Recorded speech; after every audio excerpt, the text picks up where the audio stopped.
Good day, everyone. Thanks for joining us tonight or today. Uh, we have another episode of Strange Events, the Hollywood Hush.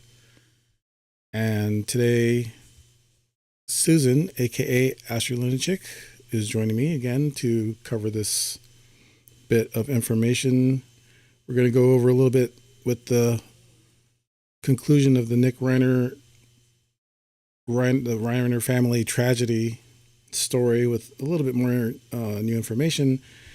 And then we want to go into and talk about the tragedy, I believe New Year's Day, possibly New Year's evening into New Year's Day, for Tommy Lee Jones' daughter, Victoria Jones. So, right now, I just want to welcome Susan, aka Astro Lunatic. Susan, how are you doing Hello. today? Hi, I'm good. Doing good, Dave. Nice to be Awesome. back here again with you. Happy New Year. Happy New Year. Happy New Year. A lot of good stuff happening. Well, I don't know about good, but a lot of stuff happening already at the beginning of this year. Yeah, a lot of a lot of events, a lot of interesting, shocking developments. Can't keep up. It's hard to keep up. I know. Oh, the good thing about it is it'll keep us consistent if we continue to follow everything, like on a Yeah, week to week or bi-weekly basis, depending on, we'll see where it goes. But right, right. today we're It's going to cover a little bit. interesting. Yeah, it Hmm. is. It's interesting. But today we're going to cover a little bit more on the Reiner tragedy that happened during the before Christmas and but during the holidays. And actually, let me go ahead and let Susan just do a little intro about herself and what she does. Oh, me. Hi. Well, I am an astrologer and I've been practicing astrology, getting really good at it, with lots of practice. I want to say, let's see, how long is it now? 10, 15 years, possibly. I also have a background in psychology and counseling, which means I went to school for it, not licensed or certified in anything, but just a lifelong interest for me. So I kind of combine the two. Um, and when I'm looking at a chart, just trying to look at it from a holistic perspective, let's say, and focus on really healing. So, I mean, today we're looking at celebrity charts and shocking event charts, let's say, but we want to know what the root is. We want to look at what are the circumstances of that person's life. We could see that through the birth chart and where were they at the time of the event. What's going on? What led up to it?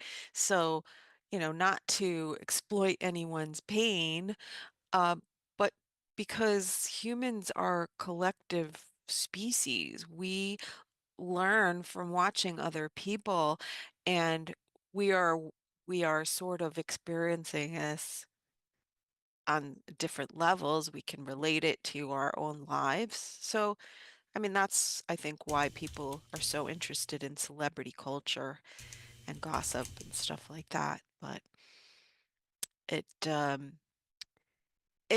it affects us all on some level, you know. Correct. And for me, Rob Reiner was meathead because that's Hmm. how I remember him. Hmm. And as far as the Reiner tragedy goes, that's how I was introduced to Rob Reiner.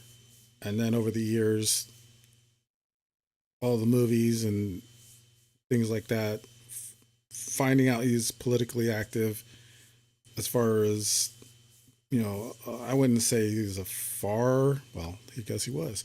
He was pretty, he was Yes. pretty liberal. Yeah, exactly. He was pretty Right. liberal. And But for me, the most interesting thing that I did not know was how involved he was with the Biden soundstage, Oval Office, yeah. and how politically active he was. I was not aware of that, and that was interesting. And then to make the connection between um, sort of the liberal beliefs and mindset and how the family approached Nick's substance abuse and mental health issues is a very liberal approach where, they really don't want to blame the addict. The addict is a victim.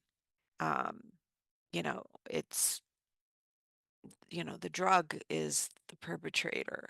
While I understand that and you want to have compassion, um, without accountability, won't be recovery, I think. So it's interesting because culturally we get to look at this situation Hmm.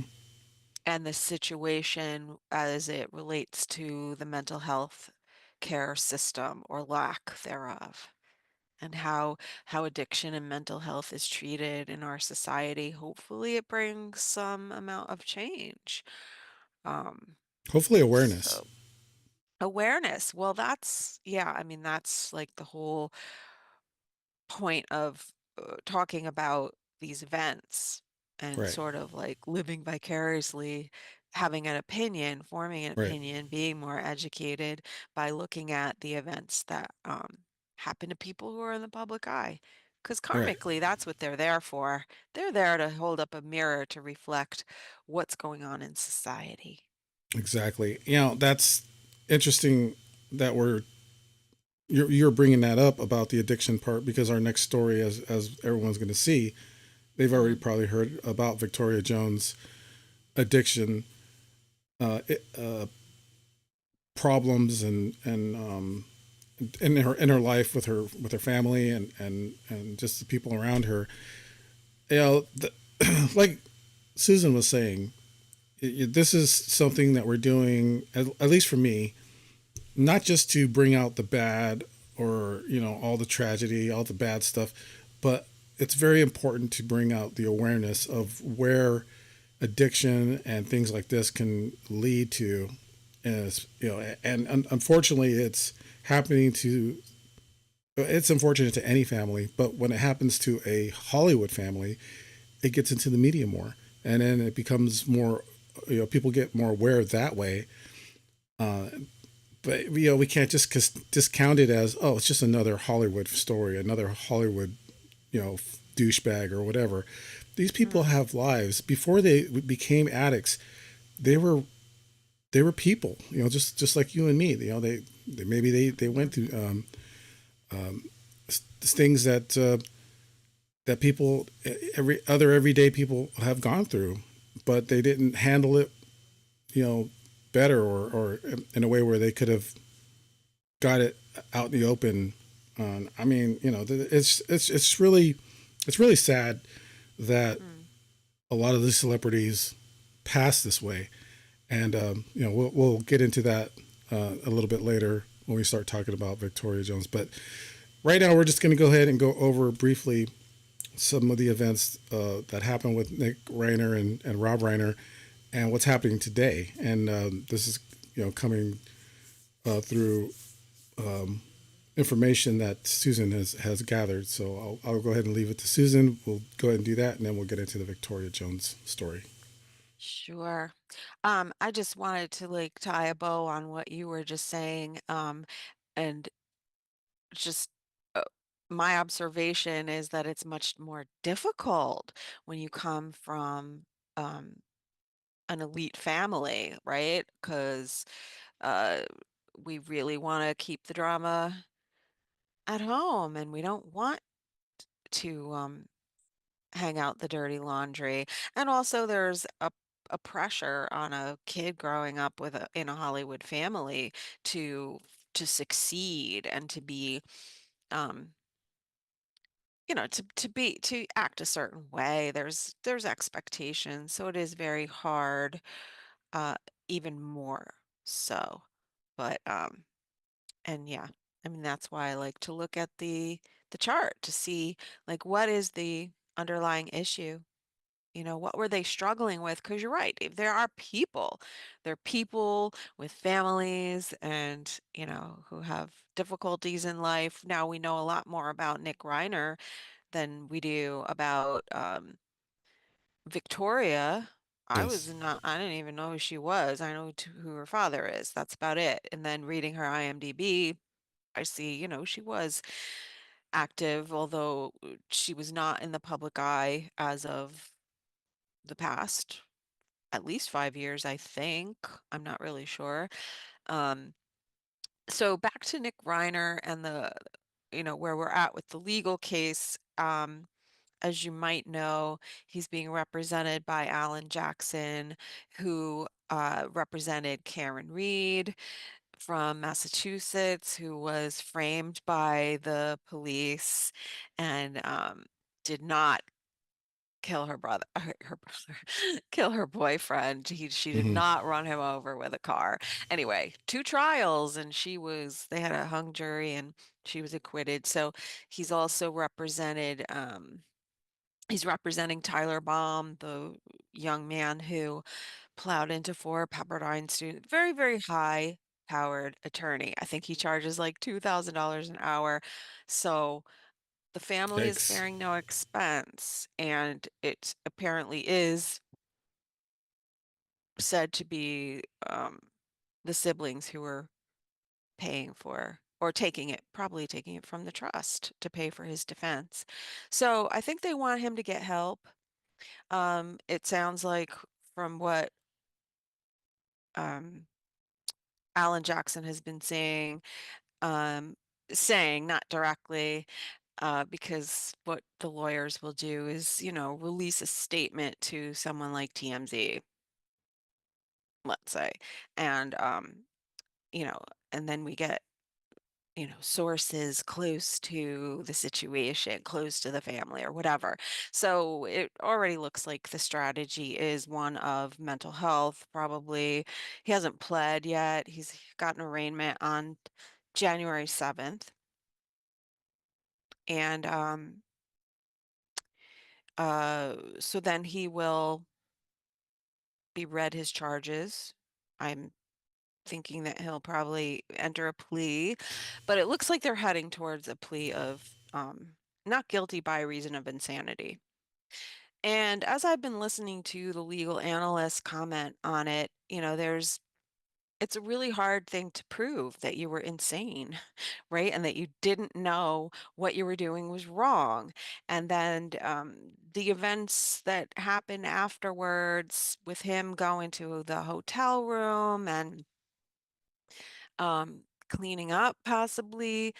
Uh, you know, the courts will look at consciousness of guilt, you know, covering up your actions, and then the events leading up to it. And, you know, drugs is not a defense. Being whacked out on drugs or alcohol, that's not an insanity defense. So, at first I thought, you know, maybe he'll plead out and, you know, plead guilty by reason of insanity, and they would institutionalize him. But the thing is, he would probably get out pretty quick. I mean, not quick, quick, but he, based on some of the statements he said in podcasts, it really sounds like he knows how to kind of game the system. Like he knew what, just what to say, like to get prescriptions for things. So all that would come into a court case. And at first I thought, oh yeah, you know, maybe the insanity defense would fly. But now I'm thinking there's a lot of evidence that shows that he was maybe conscious, you know, of manipulating and doing things. And um, now I think they would have a hard time proving that. Yeah, that's going to be interesting. Um, I when I heard that he was going to plead insanity, I also thought the same thing. Like this guy's been a troubled kid. I mean, he's an adult, obviously, but as far as being Rob Reiner's kid, most of his life, right? Mhm. He's been around all the celebrities. He's been in Hollywood. He knows what addiction can do to a person and a person's mind, and where it can lead them. So he could have stopped. He could have went into rehab, which he did, and he could have continued, living sober and clean, but he didn't. He chose to continue to use, substances. So Mhm. my opinion is, I don't feel that the insanity plea is going to stick. I don't think he should. I don't think they should let him off on insanity. I No. don't think they will, but then again, like you said, Jackson's a good lawyer. He's a damn good lawyer. So we'll see. We'll see what happens. We'll see. Yeah, we'll see what they come up with. I mean, I really don't think that um the family's going to want to see it go to trial because Yeah. they're going to drag out so much dirt. And I don't think they really want to go through that. And I think they would rather see him institutionalized and get, mental health help, which I don't know. I mean, if he pleads not guilty and then go to trial, I don't think, I mean, I just don't think that a jury is going to look at it and say, oh, struggle, mental health. I don't know. I don't think so. Not based on what I've heard, the clips from podcasts and, when the interviews, it's clear the tension between him and his dad. But uh, the schizophrenia, I don't know. I mean, usually that's something that's diagnosed, late teens, early 20s. I don't think it would have been a recent diagnosis, but I didn't really see a whole lot of that. But then it's episodic, It could be drug-induced schizophrenia. We just don't really know. But clearly, he does need to get mental health help, It'll, and he won't get that if he goes to regular criminal jail, for yeah. sure. So, Well, we'll see during the what trial, happens. we're gonna see the evidence that they bring forward, and that's going to be interesting to back up his plea, right? So Mhm. we're going to see all of that unfold. So only time's going to tell. Now, I remember we were talking earlier, and you mentioned something about more information about Romy Reiner. Oh, yeah, well, I mean, they all kind of went to the beach house, basically her and her boyfriend, her brother, his partner, and then I think two aunts, and TMZ caught them, caught them. They basically went out there to allow themselves to be photographed for the first, so basically seen in public for the first time since the whole thing. So I think, I think we'll hear something, some kind of more information or statements from the family, from the siblings probably as things go on. And, I did look a little bit at Romy's chart, and we don't really have to go over it, but I could just tell you, I could see the tension building, and could see that there was a threat of violence towards her also. And I think friends or I don't know, there was someone had made a statement about Nick having threatened her maybe back in the fall, something like that. So um I do think that Romy had her father's ear in terms of, you know, telling him that, we really need to take a different approach. There needs to be boundaries. We need to, you need to step up. You need some tough love. That's what I think. Um, just based on the chart. That was kind of my opinion about where her head might have been at. And uh what else did I want to say about Romy? Um, well, there was some other stuff, but it's not really it's not exactly relevant. So mm, I'm just trying to think, because I what I was seeing was a lot of the issue um with Saturn in the chart. Saturn representing the father and boundaries, setting boundaries, and that seemed to kind of be an issue for Rob. And it was like we could just love him through this. Well, no, you really can't. And there was a lot of anger. I see the anger and then I see a need for some kind of consequence and restraint. And I think Nick's anger came from, I think, his father not wanting to recognize that he was the source of the pain, you know, and the issues that Nick was having. And, he just didn't want to maybe confront the fact that some of the things that happened in Nick or the dynamics in the family were detrimental. Yeah,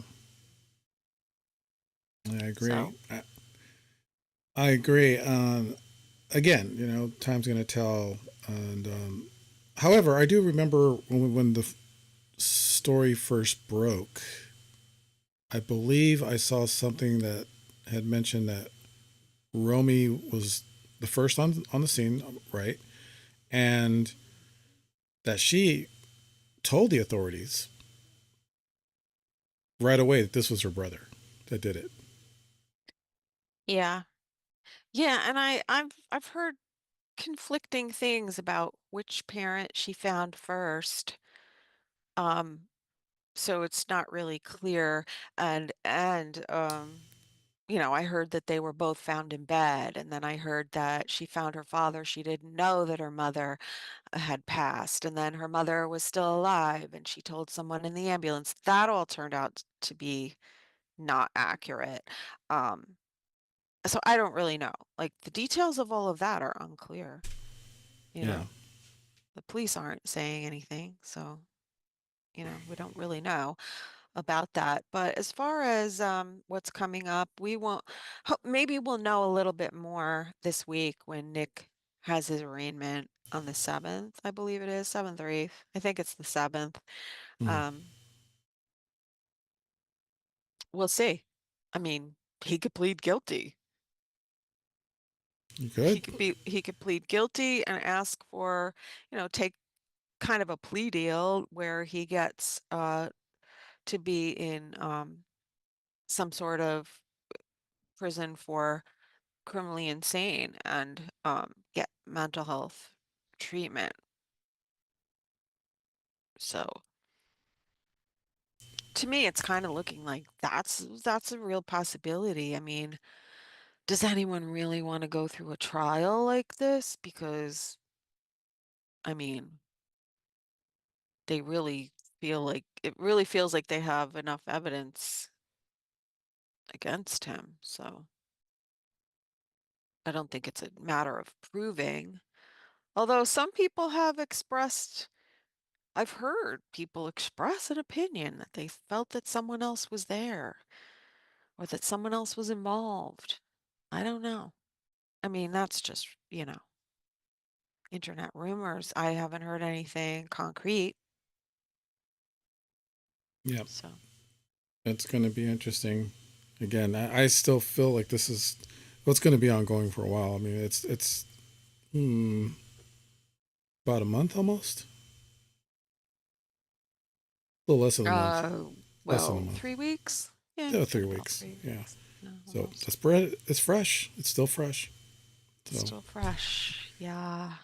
but yeah, time's gonna tell. We're gonna find out some more, and we'll do our best to continue to bring up updates. I'm sure Susan will communicate to me some of the things that we can talk about, in later episodes as we continue this show.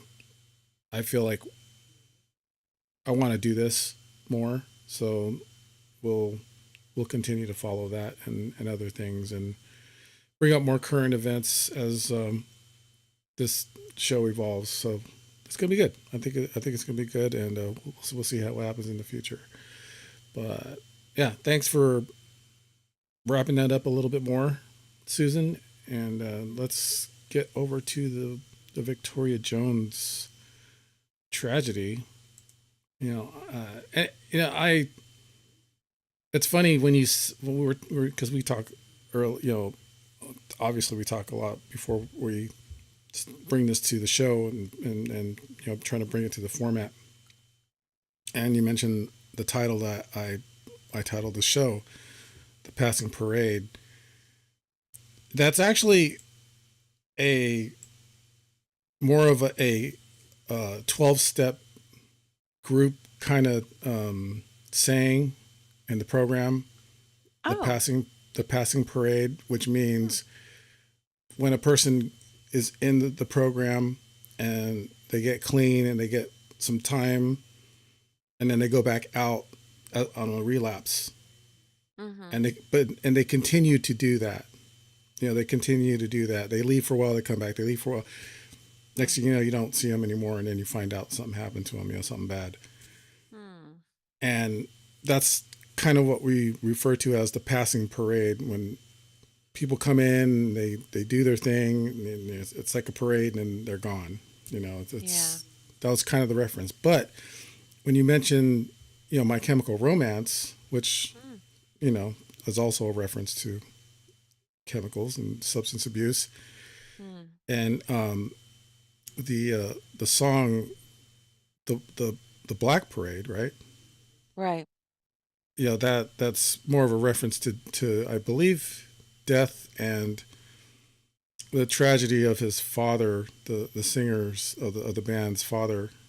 I think it's that's part of the story, and just putting the two together, substance abuse and death. This is the common element of what's happening in Hollywood. It appears. I mean, it's always been part of Hollywood. You hear early stories like Richard Pryor, um, using and just there's so many I can't even just I can't go over all of them. There's Hmm. so many artists, Jimi Hendrix and Janis Joplin, and what do they call that? The 27 Club or something like that. Before they Oh hit yeah. 27, Right. 27 and under, they kick the bucket because the life just got to them, Yeah. and so it's really interesting that this kind of thing is just, you would think, with all the awareness over the years and information and it's a terrible thing to be a drug addict and addicted to drugs and not be able to do anything about it. But for those who have successfully gotten clean, I think that's awesome. There are a lot of celebrities that have gotten clean and sober, and they still live to talk about it. So I think that's also Mm-hmm. pretty awesome. Not interesting, but awesome. So Hmm. my hats off to them, and hopefully more awareness happens in the future. So really quick, according to TMZ website, I want to bring this up really quick. A witness at Victoria. Well, first of all, really quick, we'll just go over what happened. Victoria Kafka. That's an interesting name. Victoria Kafka Jones was 34 years old and the daughter of Oscar-winning actor Tommy Lee Jones and his ex-wife Kimberly Claufley. And as a child, And a young adult, she had small acting roles, including Men in Black, One Tree Hill, and other appearances with her father. Um, Also, her mother, Kimberly Clawley, is the second wife of Tommy Lee Jones, and she is the daughter of Phil Hardenberger, a former mayor of San Antonio, Texas. This is Victoria's mom. During her marriage to Tommy Lee, she frequently accompanied him to major industry events, including the Academy Awards and his Hollywood Walk of Fame star ceremony. Kimberly exact birthday isn't publicly known. However, she married Tommy Lee Jones in 1981 at the age of 34, making her around 79 or 80 years old as of January 2026. So that's a little, not a lot of people are talking about the mom. So that's why I brought it up.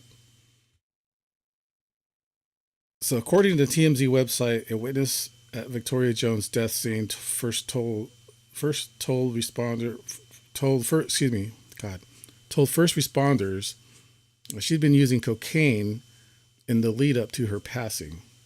TMZ has learned. Law enforcement sources tell TMZ when authorities arrived at the Fairmont San Francisco hotel Thursday morning, this is January 1st, they saw a blue tinge on Victoria's lips and fingernails and immediately suspected that she had overdosed on drugs. They were told a female witness told the first responders that Victoria had been doing cocaine that night. TMZ sources say she was at the hotel with a group of 3 or 4 people, and the group told first responders that they were spotted bringing in the new year. Victoria had multiple run-ins with the law prior to her death, including an arrest for drug possession, where she told officers she had been using cocaine. She was also arrested later after an alleged domestic dispute turned violent, with a man accusing her of slapping him after they argued about her drug use. And this is all information that TMZ has on their website, by the way. The family released a statement just a few hours after that which they thanked the public to fix. Anyways, uh, again, this is all on the TMZ website, and Victoria was just 34 years old. Very young. Very, very young. It's very sad. And a little bit of information. Victoria Cuff Jones was 34 and the daughter of Oscar-winning actor Tommy Lee Jones. And, okay, I kind of went over that already. So, it's all happened January 1st, the Fairmont Hotel in San Francisco. As of this information, authorities don't have an exact cause of death, or they haven't came out with one, but witnesses have reported that she had been using cocaine shortly before she was found. And again, there was blue color around the lips and nails. Some of her personal challenges in the months before her death, she faced several legal issues in California, including arrests related to drug possession, resisting a peace officer, and misdemeanor domestic charges. And, there's more here, but we kind of get the idea. Um, I'm not sure if you're going to bring up a chart or not, Susan, but we can definitely see that she has had significant trouble in her life, her young life. Doesn't look like her mom was present only like around special events for Tommy Lee Jones. And I have a small slideshow going on the screen, and most of the pictures that I could find, they were mostly just of Tommy Lee Jones and Victoria. So there's really no pictures of Victoria and her mom together. Hmm. So, it's interesting that I couldn't find any of those pictures. So, it kind of tells me maybe that she wasn't very present, or at least not in the public.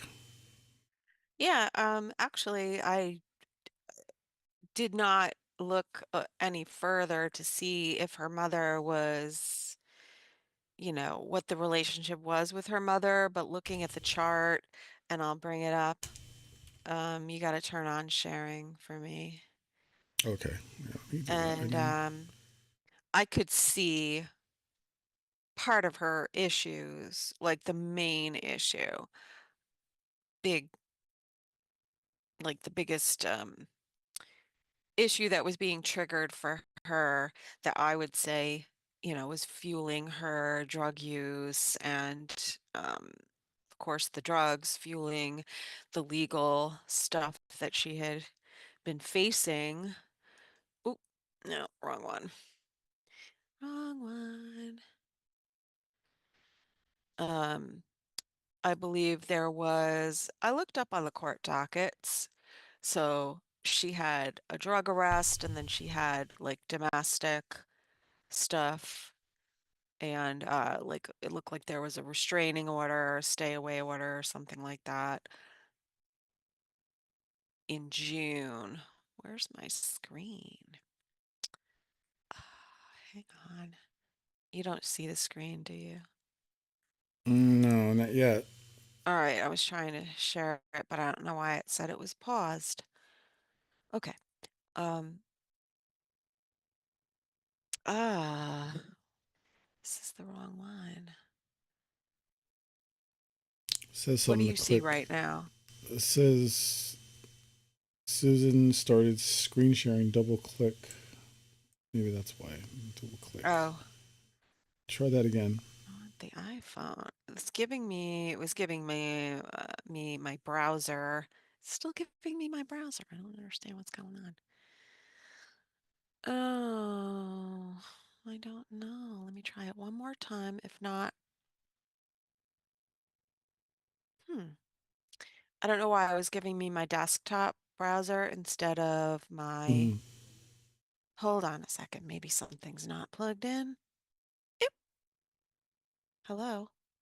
I hear You you. still there? Yep. I don't know what happened. My computer turned off. My screen is turned off. I don't know what's going on. Maybe I'll just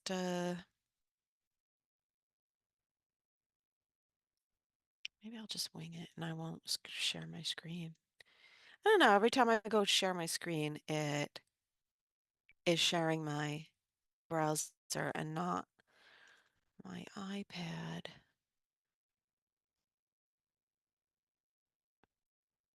Content only.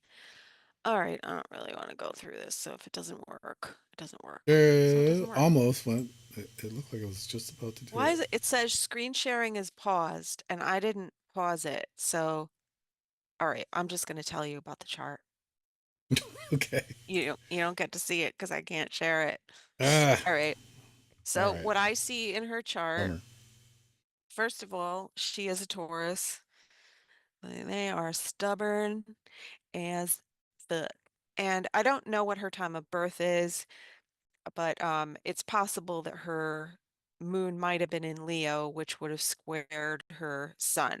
So the moon does represent the mother, and she's got the South Node, which is the past, and Chiron, which is wounding, in the sign of Cancer, which is ruled again by the moon. So she either has moon in Cancer or Leo. Um, but the major problem in her life is family. And Cancer is, um, in her chart, I think it really deals with, now that you're telling me that, the mother's probably not very much involved, um, it's a disconnect or abandonment wound with her mother. So, I see Mercury in Aries, which is very independent and fiery, and it is square to her Chiron and her South Node. So it's like, and it's also Mercury in her chart is retrograde. So she was born with a Mercury retrograde. So people with a natal Mercury retrograde, it's like they can't break free of the past, right? And with this kind of alignment with her chart and so much pain in the family and the past and relating to the mother, um, it's like probably a communication issue, trying to communicate and connect with her mother. It's like if you cannot heal that, how do you go on and have a peaceful family environment of your own? Now, one of the charges that she had was a domestic dispute, and you mentioned something about a man, right? Is Uh, that correct what so you were she reading? was involved in some kind of domestic dispute. Apparently, someone I'm guessing maybe someone she was involved with at the time had accused her of being, a cocaine addict, a drug addict, and she assaulted him. Okay. So usually a domestic thing is it's usually like a romantic partner or could be a roommate, family member. So if we don't really know who it is, but somebody confronted her about her drug use. Um, so I mean that all tracks with the transits. Was going Jupiter is retrograde right now, and so it would have been going direct over her Chiron and her South Node, and it's like this thing just keeps cropping up, and it's like she does not get past the drug addiction until she deals with the family wounding, period. And I think it has more to do with the mother. Which is interesting because with Nick Reiner, it had to do with the father. He had a father issue. She has a mother issue. Um, so she also has Pluto in Scorpio. She is of that generation with Pluto in Scorpio, who had to deal with addiction issues from an early age and watching their friends die. I mean, this was, the age group that we really saw first being not just dealing with the drug issues, but fentanyl overdoses. So one of the articles that I saw did say, it was suspected that the overdose could be related to fentanyl.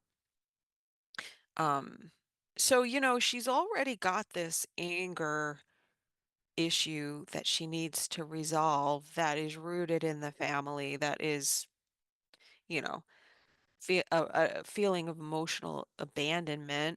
Um, and, you know, add a drug like cocaine and, then it's like, a match to the gasoline.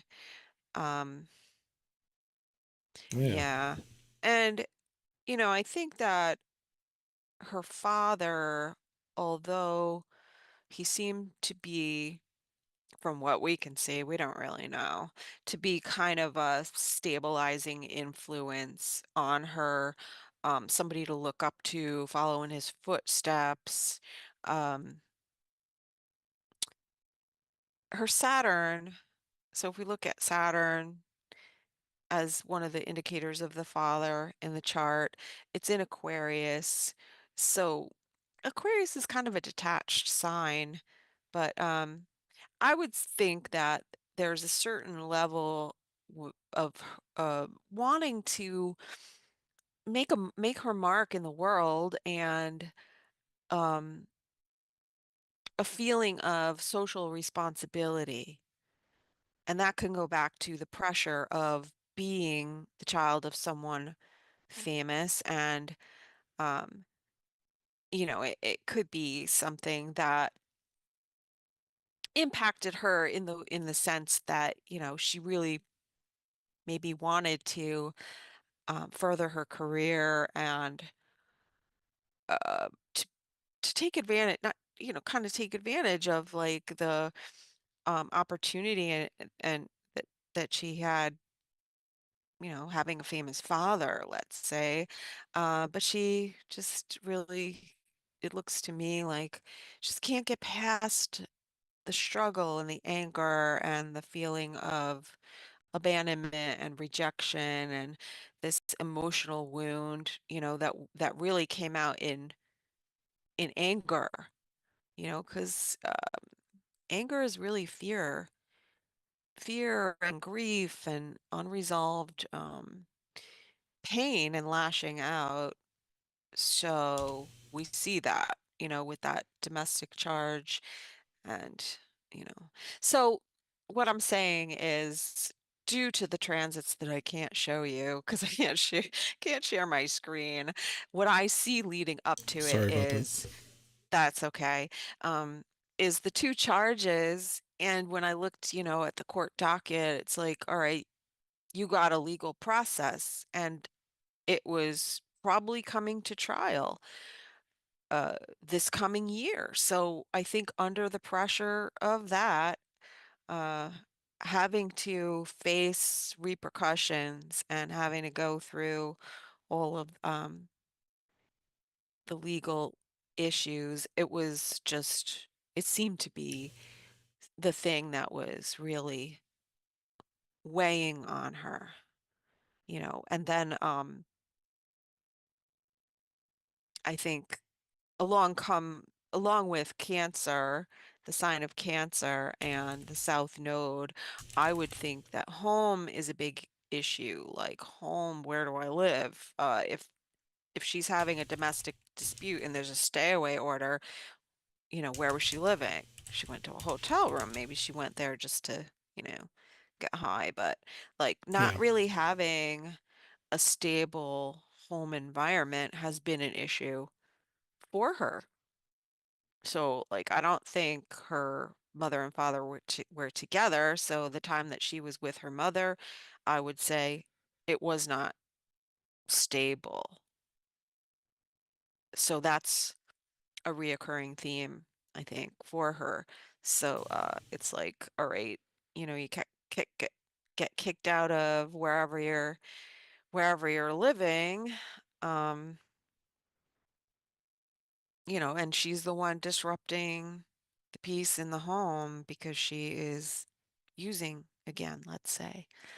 Similar to Nick, like, all Sounds right, familiar. we want to give you a stable home, but there's rules and regulations and there's certain boundaries you cannot cross. And when you become a danger to other people in the home, then what are we going to do here? So I see the legal situation bearing down on her with the transits of Jupiter and also Chiron. We've been having an on and off square of Jupiter and Chiron, Chiron in Aries, which is, the individual, being self-sufficient, independent, and also dealing with anger because it's ruled by Aries. And Jupiter, the legal situation, which was coming down the pike for her. Um, and really an opportunity where she just had to look at the truth. What is the truth? The truth is that you got a big, like, gaping wound that is bleeding and you're not taking care of it. Um, where is this going to go? You're going to end up in jail. Like, I think that that's kind of, where she was at, what she was looking at, like, fuck, I can't go to jail. I can't go to jail. But I think she was headed in that direction because eventually, you keep up with that type of behavior and you don't address the pain and try to heal it, then, you know, where are you going to end up? It's inevitable. The Yeah. inevitable conclusion. So, um, there was a lot other things that I saw too, but it's just all kind of part and parcel of the same thing.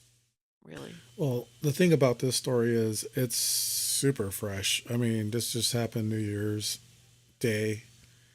And when we talked about the Reiners, it had already been about a week that passed. So Mhm. I feel there is most likely going to have be some more information to come out in the next few weeks, and so we can also continue to bring updates on this uh, story as well. And just wanted to take the time out. Thank you, by the way, for the analysis, Susan. I appreciate that. We'll work on getting the chart up. Some for some reason there's stuff going on with the feed, and I had some issues with Mm. it this morning. So it's just something that I got to look at and figure out. But and thank you everyone for tuning in and um, you know watching this stream right now. The videos for some reason not just coming through the way I wanted it to. But thanks again, and appreciate Jerry and Sylvain and Diane for dropping by. Thank you very much. I wasn't really gonna, hit go into the chat, but it just kind of brings it up on the screen, so that works out pretty good. Um, so yeah, this is it's an ongoing, evolving show that we're doing. There's other things, of course, that's been in the news. The whole thing with the Venezuela president and wife being caught. That's some of the stuff that we want to look at in the future, as well as other things that tie into the heavens. I mean, honestly, if you really want to, I would go to Susan's YouTube channel, and she brings out way more information about that, and you can see her chart there as well, without any issues. Oh, I But didn't do the maybe I will do a chart for Victoria Jones and do the Nick Reiner stuff. No, I just had there's two recent shows. I'm just talking about, the current astrology. I talk about the asteroids. I look mhm, at fixed stars. Been looking at Sabian symbols. I just riff on it and see where it goes.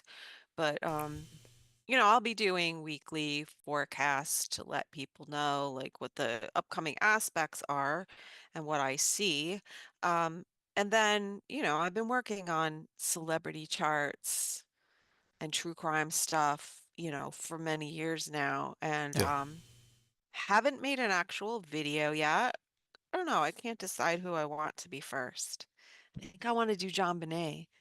Oh, there you go. Really think I want to do John Bonet first, but once I get started, once the ball gets rolling. So you can go to my channel, Astro Lunachick, and I'm on Twitter and Instagram, same thing. Facebook too. I have a page there, but Facebook sucks. So Yeah, it does. yeah. Anyway, so that's where you can find me, or if you're interested in readings, you can email me astrolunachick@gmail.com, or I have a hotline too, and it's 914-222-1231, and that's like a regular phone number. You could text me and say, "Yo, what's up? I need a reading." And yeah, we'll get you hooked up. So that's how you can find me. I'm Fantastic. around. Yeah, and I'm sure we'll be doing more shows together this year, so you can Yay. find Susan here too as well, and we'll try to Yay. I get the hope rest of the crew so. back. Hopefully, we can get Russ in here one of these days. Maybe Jerry will join us. We'll see what happens. That'd be nice. Yeah, that'd be great. So yeah, well, anything in the future basically is going to be on this channel, which is Beyond the Strange.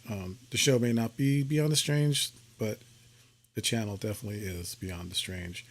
And the Twitter handle is at Strange Days 2014. Excuse me, 2015. And my personal Twitter handle, or excuse me, X handle, it'll always be Twitter, Mm-hmm. always, is at Dave Cruz 70. So you can find me there. Pretty much not on anything else as far as social media. I don't really go to Facebook or Instagram for anything that's related to the show anymore. I don't even have a website anymore. So it's very basic. So it's either Twitter or YouTube. And sometimes Rumble. I'm not really happy with Rumble. So I don't even Hmm. know if I'm going to continue doing that over there. So for now, Twitter and YouTube. So, oh yeah, and the email address is beyondthestrange@gmail.com as well. So, anyways, we'll wrap it up. Thanks again, Susan, for joining me today. And thank you, everyone, for joining us. And until then, we will see you next time. Happy New Year. And until the next time, we'll see you all here. Take care. Bye bye.